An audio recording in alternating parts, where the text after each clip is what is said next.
আসসালামু আলাইকুম সবাইকে। কি অবস্থা সবার? কেমন আছেন? আপনাদের দোয়ায় আলহামদুলিল্লাহ আমিও ভালো। প্ল্যান করলাম একটু বাইরে থেকে ঘোরাঘুরি করে আসি। প্লাস কিছু খাওয়া-দাওয়া করব। ওটাই আপনাদের সাথে আজকে শেয়ার করা। তো যেমন কথা তেমন কাজ।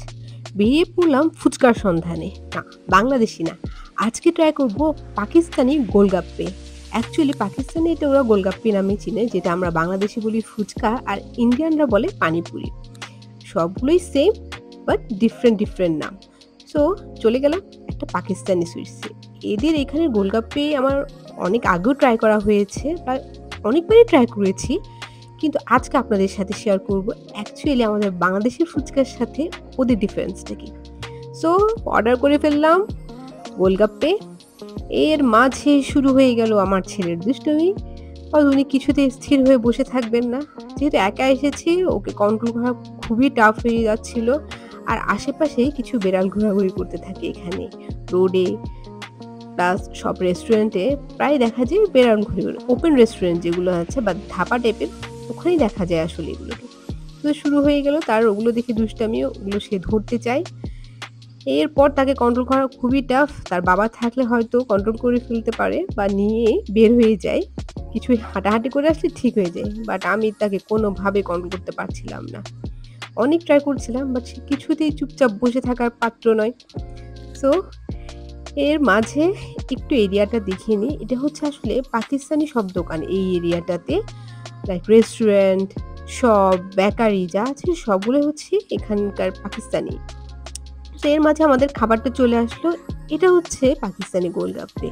এদের ভেতরের পুরটা হচ্ছে একদম চনা আর আলু আর কিছু স্পাইস মিক্স করে। সাথে ৩ টে সাইডস দেয়। লাইক একটা হচ্ছে তেঁতুলের টক আর ৩ টে সাইডস এর মধ্যে আছে ইমলি পানি, মিঠি পানি আর খাট্টি মিঠি চাটনি বলে এরা আসলে। তো ৩ টাই খুবই মজার। এটা হচ্ছে একটু সুইটস টাইপের, যেটা খাট্টি মিঠি চাটনি। আর এটা হচ্ছে টক দই প্লাস মিন্ট আর কিছু স্পাইস মিক্স করে বানায়। আর এটা হচ্ছে সম্পূর্ণ তেঁতুলের টক। ৩ টাই আসলে একসাথে মিক্স করেই খেতে হয়। খেতে খুবই ভালো লাগে। এর টেস্টটা খুব ভালো হয়। আমার ভালোই লাগে। তো কখন যদি টেস্ট করতে ইচ্ছা হয় ওখানেই চলে যাই। আর সাথে নিয়েছিলাম চিকেন পাফ। চিকেন পাফটা অসাধারণ ছিল। একদম গরম সার্ভ করে খুবই টেস্টি ছিল এটা। এটা অবশ্য নিউ ট্রাই করেছি। আমার খুব পছন্দ হয়েছে। আর সবচেয়ে স্পেশাল যেটা সেটা হচ্ছে এই পিঙ্ক টি বা কাশ্মীরি টি। এটা ওদের হচ্ছে একটা স্পেশাল টি। এটা এখানে ছাড়া খুব কম শপেই পাওয়া যায়।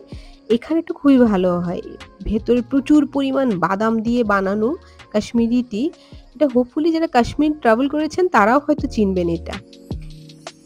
এই শপটা আসলে একটা বেকারি টাইপের। তো এখানে না বিভিন্ন টাইপের মিষ্টি, বিস্কিট, কেক, জিলাপি, নিমকি মানে সবকিছুই পাওয়া যায় এখানে। যা পাকিস্তানি যত ধরনের সুইটস আছে সবই পাওয়া যায় এখানে। কিন্তু জিলাপিটা খুবই ভালো হয়। মিষ্টিটা একটু হালকা বেশি থাকে আমাদের দেশের তুলনায়। মানে আমাদের দেশের যে জিলাপি আছে সেগুলোর তুলনায়। বাট ভালোই লাগে খেতে।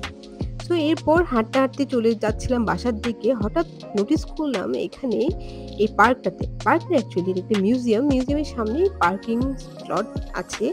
সো ওখানে দেখলাম কিছু বাচ্চারা খেলাধুলা করছে, সাথে বড়রা ব্যাডমিন্টন খেলছে।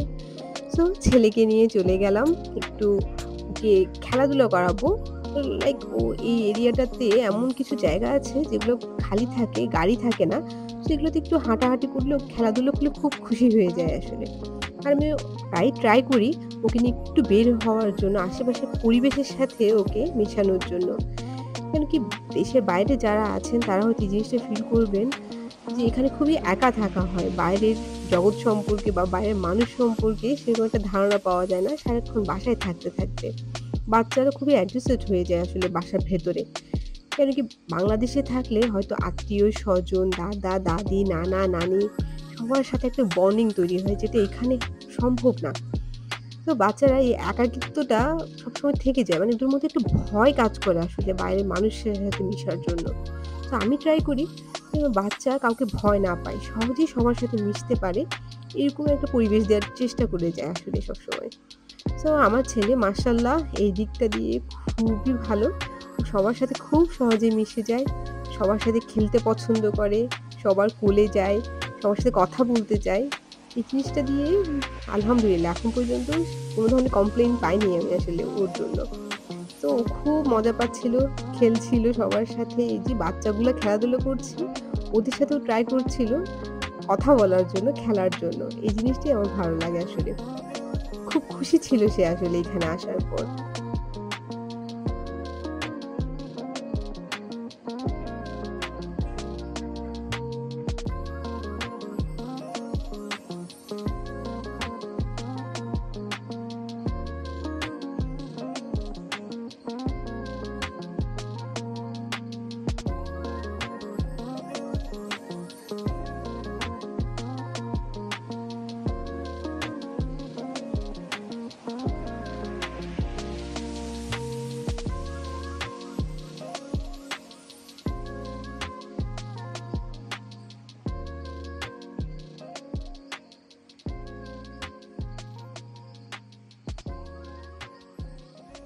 অনেকক্ষণ ঘোরাঘুরির পর সে যখন কিছুতেই বাসায় যাওয়ার জন্য রাজি হচ্ছিল না, এরপর আমি হাঁটা শুরু করলাম।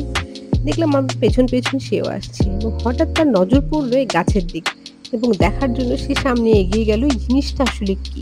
কি তাকে দেখতে হবে। সে খুব ইন্টারেস্ট নিয়ে এসব দেখা শুরু করলো, ধরা শুরু করলো এবং রীতিমতো হাতের অবস্থা খুব খারাপ। বুঝতে পারলাম বাসার দিকে যাওয়ার পালা এখন, আর খেলা যাবে না। তো আজকের মতো সবাইকে আল্লাহ হাফেজ।